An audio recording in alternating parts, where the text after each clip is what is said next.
Okay, thank you. Yeah, so like I said, I'm going to teach a dinosaurs class, hopefully, in the spring, unless the curriculum committee has something to say about it, but it should be fine. So if any of you are interested in that, that should be available. But today I'm going to talk about extinction and kind of the long history of extinction that we can measure from the fossil record. And extinction is actually one of the things that without the fossil record, we really wouldn't know anything about, right? We can study lots of different evolutionary processes from the modern, but without fossils, we wouldn't really know anything about extinction. And so today I'll give kind of a broad overview of extinction, kind of just touching on kind of the complexity of the topic. And then we'll sort of end up with thinking about what we know about the fossil record and extinction and what that might tell us about kind of ongoing and future extinction that's happening in the biosphere today. Yep.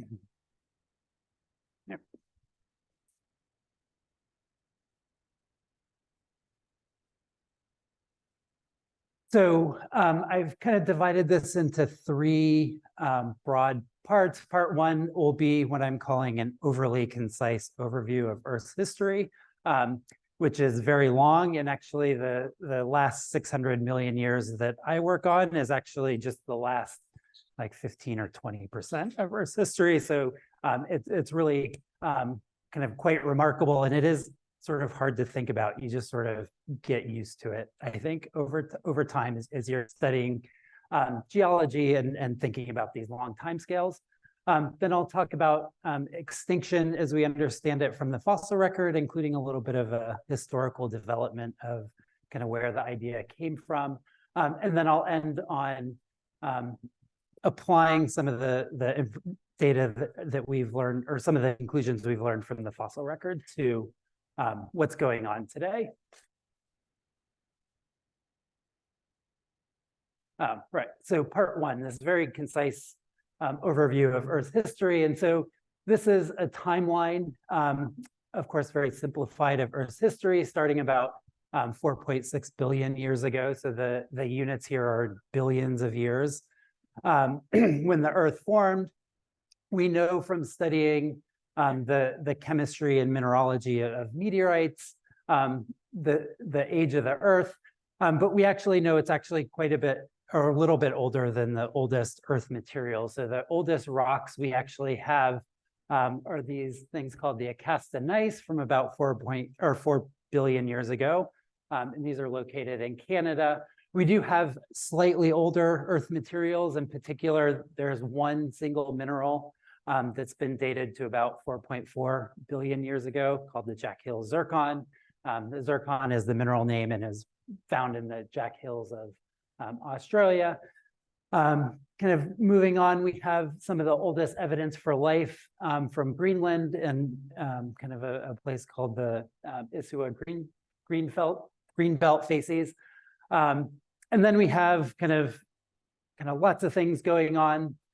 Here we have the apex chert at about 3.5 billion years ago. And so this is actually the first sort of probably, although it's still disputed, but the first actual body fossil of an organism. They're very likely cyanobacteria. And so we have those preserved very rarely. Then we get evidence at about 2.5 billion years of eukaryotic cells. Then we have at about 2.3 or 4 billion years ago, kind of an increase in oxygen in the atmosphere. So this is actually called the Great Oxidation Event. Kind of all of this time before then, there's almost no oxygen, or at least no permanent oxygen in the Earth's atmosphere and oceans. So we have this Great Oxidation Event. And then from about 2 to 1 or about a half billion years ago, there's this long interval that nothing much happens in. Geologists who don't study that interval typically call it the boring billion. So there's not much going on. And then kind of at about sort of 600 million years ago, we start to get the first kind of animal fossils that are well preserved and abundant in the fossil record. And get to the Earth system is beginning to look like what we're familiar with. And so this last interval of time is called the Phanerozoic, which means obvious life. And this is kind of the interval of time that I'm focused on. And we'll look at some biodiversity and extinction dynamics across this interval that we call the Phanerozoic. This is an illustration mainly to give you kind of an overview of some terms. I won't actually use too much of these. Some of these are probably familiar. So this is the geologic time scale for the Phanerozoic. It's not drawn to scale, but I like this particular rendering, which is by an artist named Ray Troll, who makes lots of great paleo and bio art, which I like. So anyway, the main three divisions of the Phanerozoic are at the bottom, the Paleozoic, followed by the Mesozoic, which probably has some of the periods that you're familiar with, particularly the Jurassic and Cretaceous. And that's followed by the Cenozoic.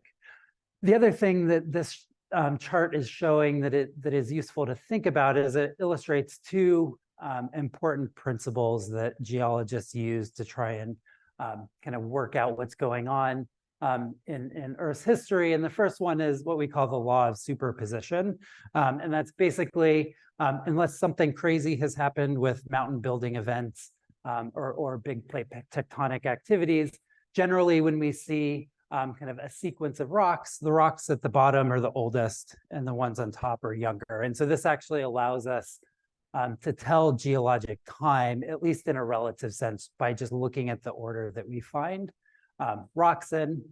The other thing that's shown here in a very kind of cartoony way, of course, is this idea of faunal succession, which is that over time, the animals that are characteristic of a particular geological time period are changing over time. So kind of in this drawing, we have, for example, trilobites replaced by eurypterids, which are replaced by these funny fish called placoderms and so forth. And when we get into the Mesozoic, we have dinosaurs and ammonites dominating, and then we get into the Cenozoic and we have more things that are familiar to us, like lots of mollusks and mammals and angiosperm plants and things. And so this idea of faunal succession is actually very useful because it allows us to, again, in a relative sense, kind of put rocks in the order that they were formed. And so this is a rather old plot. It's from 1860 and is actually from a rather lengthy book, as books tended to be back then, academic books. And of course, this is the only figure or one of just a couple of figures in that book. And it's depicting the diversity of life over time, over the Phanerozoic. And a couple of things to notice about this is that, first off, there's no kind of axis label, right? We don't have numbers 540 million years ago, 200 million years ago, et cetera, on the bottom. And we also don't have any labels on the y-axis, right? So it's just sort of diversity. And so the reason for the time axis not having any numbers on it, of course, is that radioactivity wasn't discovered until 1896. And so radioactivity is the way that we're actually able to date rocks.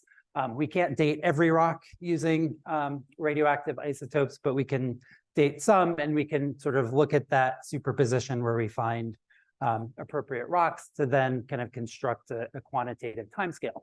So back in 1860, geologists didn't really know exactly how old the Earth was, but we knew that it was sort of old, right? So looking at this faunal succession and the thick successions of sedimentary rocks, we knew that the Earth was old, but we couldn't put a date on it. And then the way that Phillips constructed his diversity curve is that he was very familiar with the fossils of England. And so he had spent a lot of time collecting and identifying and counting these fossils in England. And then he sort of took what we knew about at the time of the distribution of rocks of different ages in Europe and North America, and then kind of made an extrapolation for what he thought the total diversity would be. So he doesn't know exactly what diversity is, but this is his best guess. And there's some features here that are interesting. One is if we kind of zoom back and just kind of put an overall trend, it's one of increasing diversity. But of course, that increasing diversity is not even, right? So we kind of have some increase early on, and then a dip, and then an increase, and then a big dip here, and then a rapid increase followed by another rapid decrease, and then a very, very rapid increase towards the end. And he put the labels Paleozoic, Mesozoic, and Cenozoic on these different intervals that he defined by the biodiversity that he found and expected. And although he wasn't the first person to use these terms, he kind of essentially applied them in our modern sense. And as we'll see in a minute, this diversity curve, although the details are different, it's actually essentially kind of about right for what we know from the fossil record. And we'll talk a bit more about this, but of course, kind of the importance of diversity is that it's the sum of both speciation, so the producing of new species, but also extinction. And so extinction is sort of incorporated into this diversity curve. And we clearly see at boundaries between the Paleozoic and Mesozoic, and then again between the Mesozoic and Cenozoic, there's clearly lots of extinction going on. So this is a little bit dated. So this is from 1982, but this is essentially kind of our more or less current understanding of what the fossil record of biodiversity tells us. So again, we have geologic time. So now we can put numbers on these in millions of years ago. And we, and this data set was actually mostly compiled by Jack Sepkoski, who kind of checked out books from the library and then every evening for like 20 years, literally, like sat on his couch trying to find the age of the oldest and youngest fossil belonging to all the different fossil families and fossil genera. And so his first iteration in 1982 was the number of fossil families through time. And again, we see some of these sort of features. We have an increase overall, but it's a little bit more uneven. We kind of have a plateau. The biggest drop in diversity occurs here. And so this is actually, although it's not marked, the boundary between the Paleozoic and Mesozoic. And so this is what we call the end Permian mass extinction. And then another sort of unsteady increase. Yeah, sort of the, just get turned off. Anyway. Yeah, so this decrease here is the end Cretaceous mass extinction. One of the things that you might notice, particularly if you're a biology student or have taken biology classes, is that biologists very, very often talk about species. But here, Sepkoski and Rao plotted families. And just as a reminder, we kind of classify organisms into this hierarchy. And so this is hopefully familiar review from high school biology, but we kind of combine closely related species into a genus. The plural of genus is genera, so I'll say genera oftentimes, and closely related genera are grouped into families, families into orders, classes, phylum, kingdoms, et cetera. So in the fossil record, we tend often to focus on the genus level for kind of practical reasons, which we can talk about afterwards.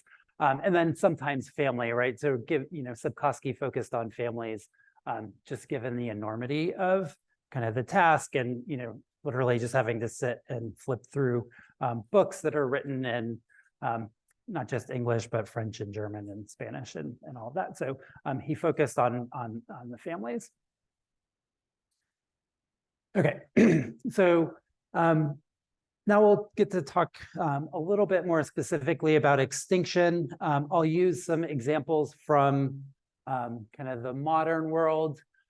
So this is kind of a map just kind of illustrating kind of what I mean by extinction. I think everyone probably has kind of an intuitive and perhaps correct sense of what extinction is, but extinction is simply kind of the death of every individual within a species or a population. And so oftentimes it looks something like this. And so this is a map of population size of little brown bats in the eastern US, starting in about 2000, I think. And then you notice the size of those red circles indicates the population size.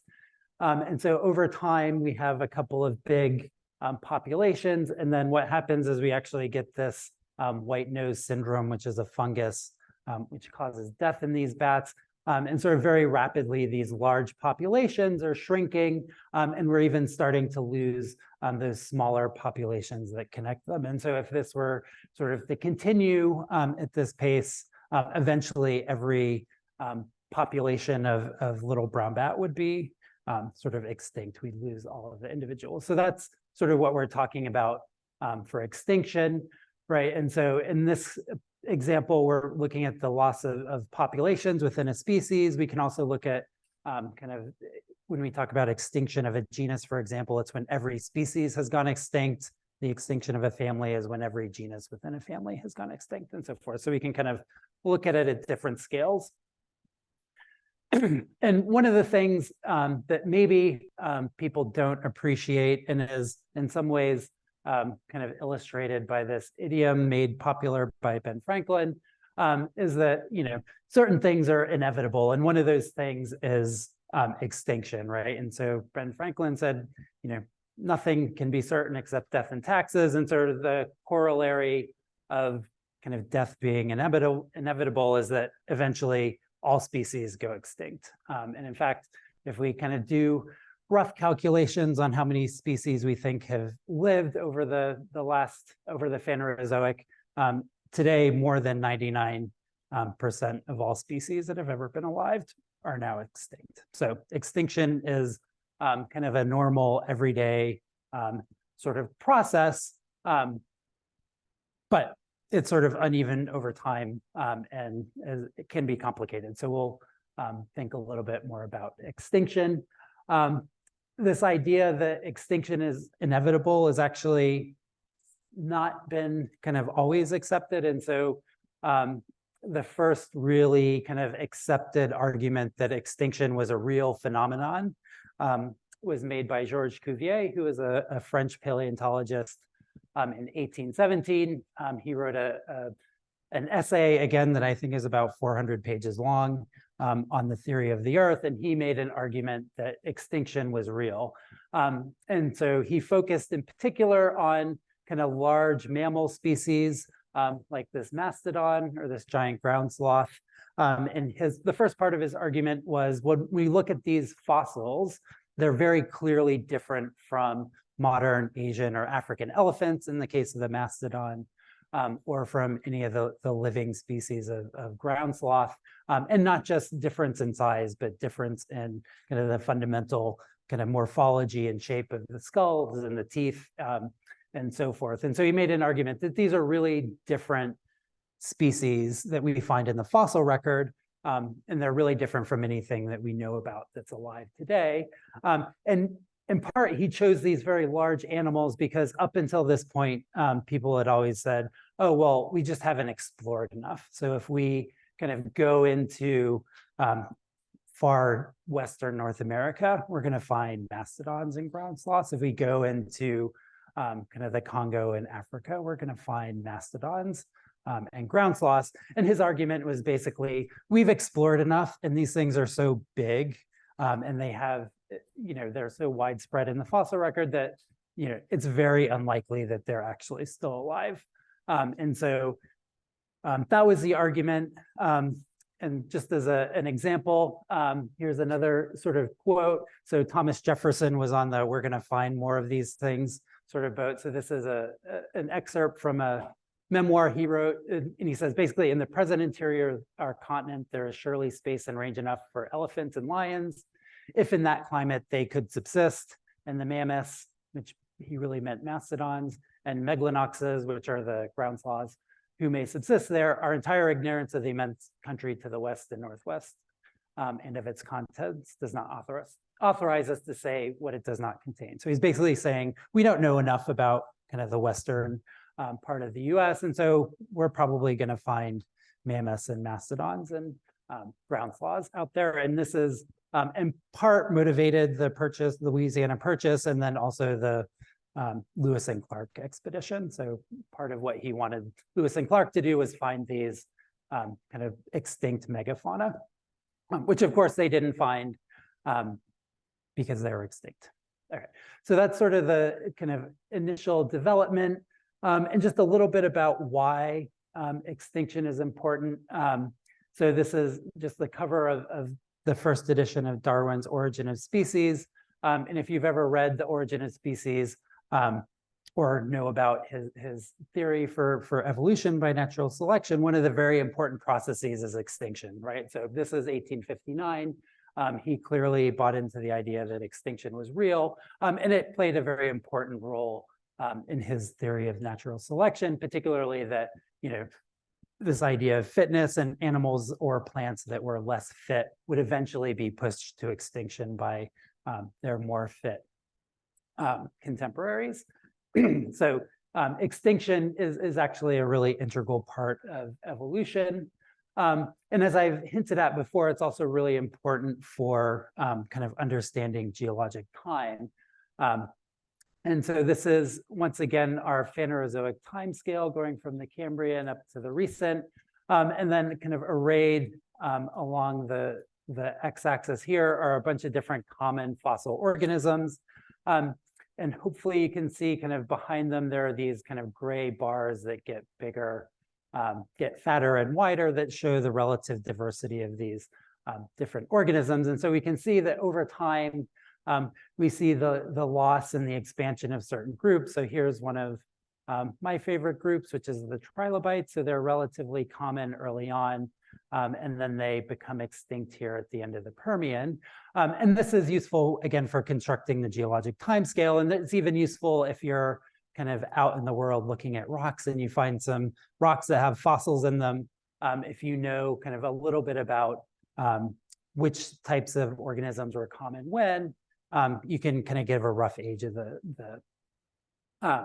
that rock. So for example, if you're finding trilobites, you're probably in the Cambrian through Devonian.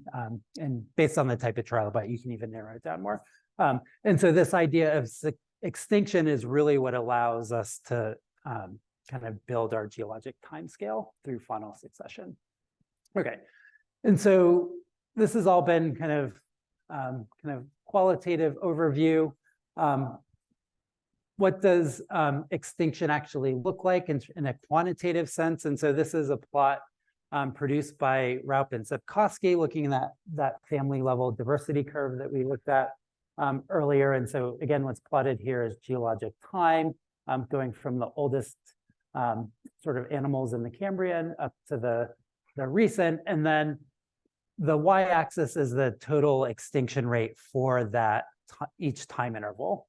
And so each point is an extinction rate. And there's kind of a couple of things that are kind of noticeable here. One is that we see this kind of long-term trend of declining extinction rates. And so extinction rates have actually been declining over time. And we've compiled new data in multiple different ways. And this is sort of a persistent feature of Phanerozoic extinction dynamics. And the other thing that we see is that most of the points fall between these two dashed lines, which are actually the confidence intervals around a linear regression, which is this sloped line here. And so we've actually termed this background extinction. So these are the normal rates of extinction that we expect during the Phanerozoic. And again, it's changing over time. So we expect higher rates earlier in Earth's history and lower rates closer to today. But there's also several intervals that are sticking up, in some cases very far above this dashed line. And of course, these are what we're calling mass extinctions. And so kind of it turns out there's 5 mass extinctions in Earth's history. In this paper from 1982, that compilation of marine animal families is the first time we really kind of quantitatively recognize that there were 5 mass extinctions. And we kind of give the kind of colloquial name, kind of big 5 mass extinction to these. And so these happened at the end of the Ordovician, the end of the Devonian, the end of the Permian, end of the Triassic, and then end of the Cretaceous. There's a couple of other points that stick up here. So this is the Tithonian and the Jurassic, and the Tremodok in the Cambrian. And these are characterized by large deposits of soft-bodied fossils that actually don't get preserved very often. And so if we exclude those kind of exceptionally preserved fossils, the extinction rates actually sort of come back down here. This Jurassic one still sticks up a little bit, but they focused on these as their big 5 mass extinctions. And so here they are kind of labeled on the diversity curve. So all of those big drops were mass extinctions. Okay, so we've established that extinction is a real phenomenon, that it happens over time, and that seemingly we have kind of 2 modes of extinction, this background mode and this mass extinction mode. If anyone's interested, we can talk more about kind of whether or not that's a real pattern or if it's something to do with just a long tail on a distribution.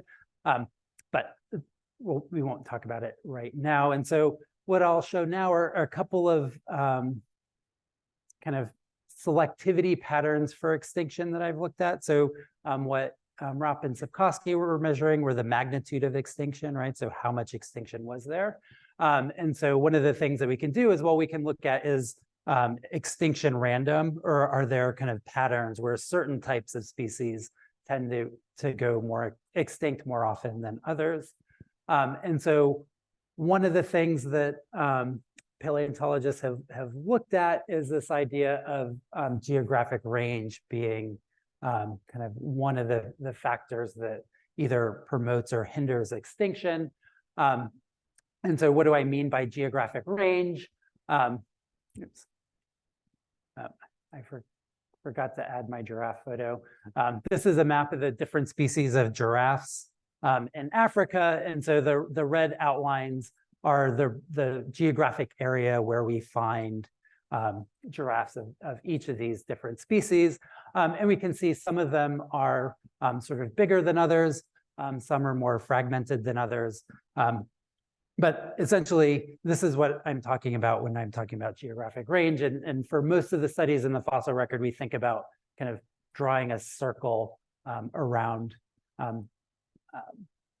the total range and then calculating the diameter of that circle. And so that's our measure of geographic range. And so we can try and figure out, is there an effect of geographic range on extinction? And so this is, it's not actually that complicated of a plot. This is the result of what's called a logistic regression. So it's a type of regression. The difference between a linear regression and a logistic regression, or the main difference, is that the logistic regression is predicting not some continuous outcome, but rather a binary outcome. And in this case, did a genus go extinct or did it survive a particular time interval? And so here is our geologic time scale again, going from the Cambrian up to the recent. And then the way to read this graph is to look at the values relative to this 0 line. And so points above this 0 line, we have animals with a large geographic range tend to survive, whereas below the line, animals with a small geographic range tend to survive, or animals with a large range tend to go extinct. And so we can do that. And if we just look at geographic range, what we see is that consistently through most of the Phanerozoic, having a large geographic range provides kind of protection against extinction. And this sort of makes sense, right? If you're spread over a large area and there's some sort of environmental change, perhaps your you have some remnant population that'll be less affected by that change and can survive and repopulate. Although interestingly, there are a few intervals, again, maybe not too surprising, at the end of the Permian mass extinction, the Triassic mass extinction, the Cretaceous mass extinction, that protection from large geographic range actually disappears, right? So we're sort of lose that protection in a few kind of important extinction events. As I mentioned, this is kind of looking at a single regression, looking at just geographic range. One thing we can do is kind of account for not just the geographic range, but also the number of species within a genus. And so if we redo it, kind of taking that into account, we get essentially the same result, although it's a bit more noisy, and the error bars tend to come down to the 0 line. But this is actually one of the most kind of robust kind of features of extinction in the fossil record, right? So animals that have large geographic ranges tend to survive and tend to go extinct at lower rates. One of the other things that we can look at, and this is kind of sort of what I'm particularly interested in, is looking at extinction and body size. And so this plot is one that I produced a number of years ago, kind of in a database that I helped compile of marine animal body sizes. And so there's a lot of information on here. Again, kind of our geologic time, and then on a log scale, the size of different organisms. The color of the lines corresponds to different groups. So arthropods, a group of marine invertebrates called brachiopods, echinoderms, mollusks, and then vertebrates. And then kind of each line, horizontal line on this graph represents a single genus. Kind of its position on the y-axis is its body size. And so you'll notice we only have one body size per genus in this compilation, and there's 17,000 genera plotted here. So it's a lot of data. And then the length corresponds to the amount of time that the interval of time that the genus was alive. So this one originated here and went extinct there. The other thing that we can see, just to point it out, because I like pointing it out, is that kind of the average size, which is this dark line, has increased from just below 2 log units to about 4 log units over time. So animals have gotten quite a bit bigger over time. And so maybe kind of body size might have an effect on extinction. And when we kind of do the same kind of logistic regression analysis, we see that there is a general consistent pattern. So this is the 0 line. Points falling below are where small-sized animals preferentially go extinct. Above the line, larger animals preferentially go extinct. And so this is actually, I think to me, and I think to a lot of people, was kind of a surprising result, that small animals tend to go extinct. When we're thinking about the modern, we're very often kind of aware that it seems, at least anecdotally, that today large animals seem to be more prone to extinction, at least in the terrestrial realm. And then we kind of think back to the extinction of the dinosaurs. Well, those were really big and they all sort of went out at once. So this is kind of a surprising result. And we can kind of do different types of analyses, and it still sort of holds. So body size, kind of having a large size tends to protect you against extinction. Having a large geographic range tends to protect you from extinction. Okay, so now we can think a little bit about kind of what's going on today, and trying to figure out, are some of these techniques or some of these results from the fossil record relevant for what we might expect to come during kind of the Anthropocene, which is at this point still kind of an informal term, but it's under review for getting formal definition as a geological time interval. We'll see if that actually happens, but it's a term that people are probably familiar with. Okay, so kind of the big challenge at looking at extinction today is that we know about kind of a few extinctions that have happened, kind of dodos, for example, Tasmanian tigers, things like that. So there's a few historical recordings of extinct animals, but they're a very small subset of what we know about biodiversity. And so then doing statistical analyses gets really challenging if you only have a handful of things that are extinct and potentially tens of thousands to, in theory, up to a million or more non-extinct individuals. So what people who are looking at both kind of from the kind of trying to apply the fossil record, but also people who are just interested in extinction today, use the IUCN Red List. And so the IUCN is the International Union for the Conservation of Nature. And they have for a few decades now been compiling extinction threat status for organisms. Eukaryotic organisms, they're not doing this for bacteria, but they're mainly looking at animals and plants. And they're kind of going species by species and evaluating how threatened are they with extinction. And so they have a number of categories, starting with not evaluated, which actually kind of consists of most of the species alive today. So last year or so, they were about 150,000 species, which is a lot, but that's only about 7% of the described species. Some species get evaluated, but then have not enough data to make a conclusion. So those are data deficient. And then if there's enough data, they get kind of a code from least concern to, if they're still alive, critically endangered. If they're just kind of still alive, as far as we know, in zoos or other kind of captive habitats, they're called extinct in the wild, and then kind of actually extinct. And so what we can do is sort of take these and kind of run models for, well, what if everything that's critically endangered becomes extinct? And then we can sort of use that as our proxy for future extinction. Or we can be more inclusive and say maybe, well, what if everything that's vulnerable, endangered, and critically endangered, and so forth. So most studies of extinction in the modern make use of this red list. And so one of the things that, in terms of just looking at the magnitude, and in particular looking at the vertebrates, because even though there's only 7% coverage for all organisms, the vertebrates actually have pretty good coverage.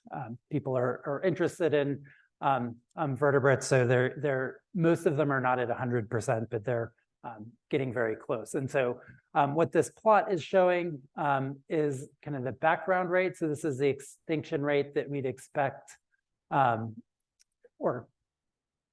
the percent of species going extinct based on the fossil record. So looking at the fossil record of mammals and calculating the duration of species, this is what we'd sort of expect. And then this is looking at kind of two different versions of kind of the extinction. The highly conservative is looking at just animals that are critically endangered and predicting if they go extinct, what are the rates of extinction. And then this is taking a more inclusive, so including vulnerable and so forth. And what we see here is that starting at about 1900, we have a really big uptick in the rate of extinction, again, coinciding with kind of essentially the Industrial Revolution in the West. So at least for vertebrates, it looks like we have very high extinction rates compared to background. We can kind of divide this up and look at different groups of organisms. So these are different classes of organisms. There's a little kind of logo for each one to tell you what they are. Chrondichthyes, for example, are sharks, kind of reptiles, birds, mammals, so forth. And so in white is the number of kind of known kind of true extinctions within these groups, or at least in 2011. And then in black are the number of kind of critically endangered species. And so the purpose of this is to see, well, how close are we to a mass extinction? And so if we set a cutoff for the fossil record for our big 5 mass extinctions at 75% extinction. Most things aren't too close. Maybe they're at about 25%. A few things are sticking out here, but these are both very poorly studied groups. So these are snails and bivalves or clams. And so we're starting to think about, how close are we? And again, if we do some modeling and look at, kind of make estimates, if these rates continue, how long would it take to get to the 75? And depending on the metric that you use, it can be as close as kind of 240 years. And that's kind of if everything that's endangered goes extinct in about 100 years. And then that rate continues. It'd take about 240 years to get there. We're probably not that fast. The kind of slower estimates are up to sort of 2.5 or 3,000 years to get to a mass extinction. And so hopefully this is maybe a little bit of good news that it's probably going to take a while before we get to kind of big 5 mass extinction levels. But it's something that we should be kind of concerned about. I think I'm running short on time, so I'm going to skip through this one and end with one last anecdote or one last study. And so this is trying to compare the fossil record to the modern kind of in a direct way. So I said earlier, paleontologists tend to think about extinction in terms of genera. Modern biologists in the IUCN Red List think about species. And so we're also kind of thinking about, and so what we want to do here is try and kind of compare those on apples to apples sort of comparisons. And so the two groups that we can do this with, at least reasonably, are the mollusks and the vertebrates. And so what's plotted here is essentially our background rate of extinction for mollusks and vertebrates from the fossil record. They're both roughly similar. We kind of coming down from very high. This is actually the last interval of the Cretaceous. So this is the Cretaceous mass extinction. And then kind of relatively low levels of extinction. And so now what we can do is then start to kind of do different estimates for how can we convert that IUCN Red List extinction data into extinction rates that are comparable. And so what we did was essentially kind of downgrade genera into, or species into genera. So we lumped evaluated species. And then for our low estimate, we use the lowest threat status within a genus. For the high estimate, we use the highest threat status for a genus as the overall extinction probability. And then these optimistic versus pessimistic, the open versus closed, are in the pessimistic scenario, we only use the assessed genera. For the optimistic scenario, we used unassessed genera and assumed that they were fine. And so what the take home here is that we get a huge range of values, right? We get things that look like kind of Cenozoic background, and we get things that look like and Cretaceous mass extinction sort of levels. And so we're kind of at a loggerheads here, but we can do something else that is, I think, informative. And that is to look at the selectivity. And so regardless of whether or not extinction rates are high, we can see are particular types of organisms going extinct or not. And so this is looking at the selectivity of feeding mode, and this is these same logistic regression plots plotting above. So predatory animals are more likely to go extinct. Non-predatory animals are more likely to go extinct. Again, our Cenozoic background in black, and here's the modern. And sort of the take home from this is that there's not really anything special going on today. We can look at motility, again, dividing things into either sort of motile animals are more likely to go extinct, non-motile animals, so things sitting on the seafloor and not moving around a lot, are more likely to go extinct on this side. And here we see kind of not much selectivity again for background, but we get a reasonably large signal where today we're kind of pushing more motile animals towards extinction. We can also look at where in the water column they live. Are they pelagic, kind of living up in the water column, or do they spend their time on the seafloor? And again, kind of not a lot going on here. And then lastly, we get to body size. So again, larger organisms are more likely to go extinct. Smaller organisms are more likely to go extinct here. And so we see this pattern of smaller organisms tend to be going extinct during background times. And then way up here with very small error bars, we have today very large organisms going extinct. And so what this is suggesting is that even if we're not kind of producing lots and lots of extinction in terms of the magnitude, kind of the ecological signal is big, right? So we're kind of removing large animals and we're removing motile animals in a way that they haven't been culled from the fossil record for at least the last 65 million years or so. And as one last final point to drive that home, we can kind of take all of that data and put it into kind of an analysis called a principal components analysis, which kind of reduces the dimensionality of the data. And so these are just the two principal components that come out. In black are our background intervals. What we've also added in are our Phanerozoic big five mass extinctions, so the Ordovician, Devonian, Permian, Triassic, Cretaceous. Over here, we've listed some of the causes of each of these. And then plotting over here is the modern mass extinction.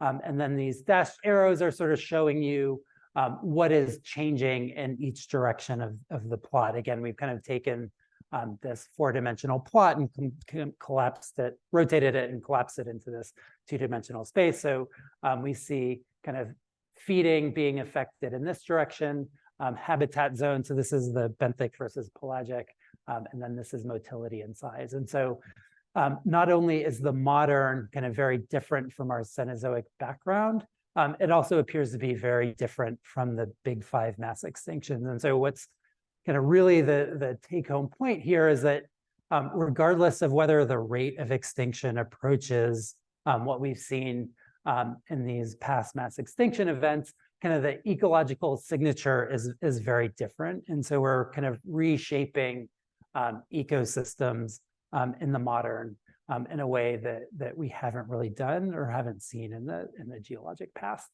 And I will stop there and take any questions.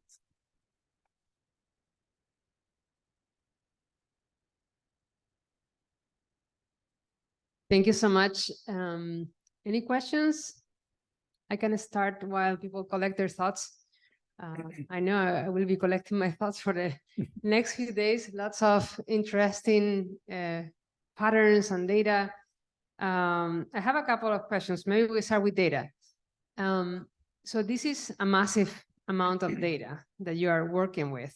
Can you talk a little bit about the collection, the analysis, interpretation of such a massive database? Yeah. So, I talked a little bit about how Sepkoski compiled his data back in the 80s and 90s, which was he kind of went through books to kind of find books and journals to find the timing of first and last appearance. That's essentially kind of the process. And so for the body size and the ecological data, we've just gone through the literature. And in many cases, we have a pair of calipers and we find a figure of a fossil that has a scale bar or a magnification, and we make a few linear measurements. I think all of the body size data that I was showing, actually for this data, we might have just used maximum length, but we've also calculated volume based on the three longest axes and kind of doing a simple geometric construction. The ecological data, sort of the feeding, the motility, the habitat zone, again, kind of going through the literature. Oftentimes these are sort of fairly conserved at fairly high taxonomic levels, often kind of the family level. But in cases where genera or species were different, we'd kind of track that down. But it's kind of going through the literature and making measurements. This is greatly assisted, actually, by a high school internship program that I was involved with for a number of years when I was at Stanford. So for 6 or 7 summers, I had 20 high school students who spent probably 15 to 20 hours a week going through books and making measurements and recording them. And so that's where that comes from. There's another project that gets incorporated, and it's actually kind of the next slide that I didn't get to.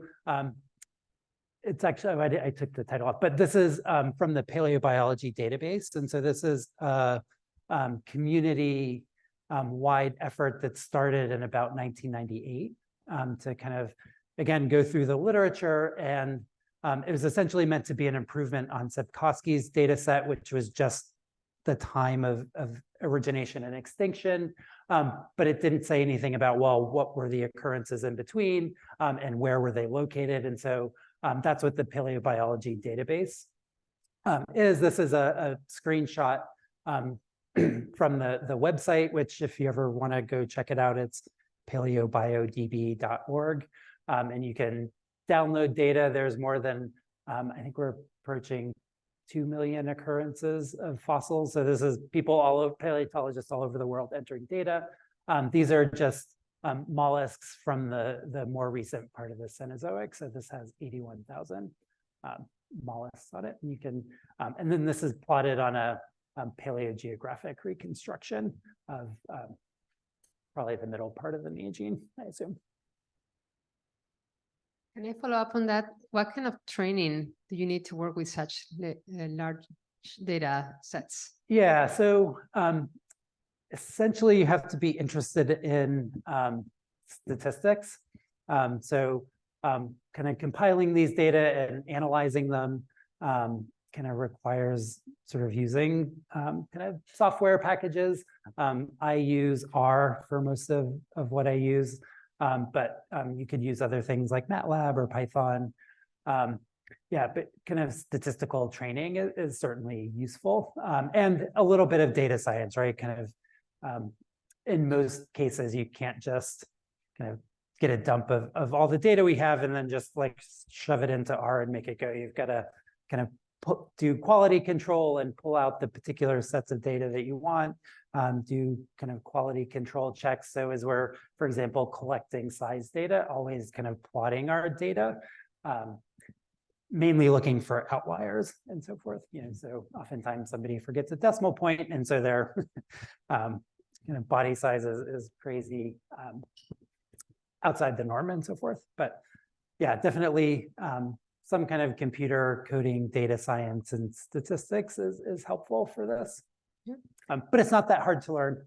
And I teach courses on it. So my great. paleontology class, we're doing R this semester. I've taught in the past a data analysis for geoscience that does this as well. But also the paleobiology database is nice because there's some built-in tools. So without anything, you can make nice maps like these and kind of generate diversity curves and things. So this is a great resource, the paleobiology database. And I'd like to put a plug for a course at a new faculty. Ben Davis is teaching on environmental data analysis and visualization in environmental studies program. So maybe that's another place where they can learn these tools. Other questions?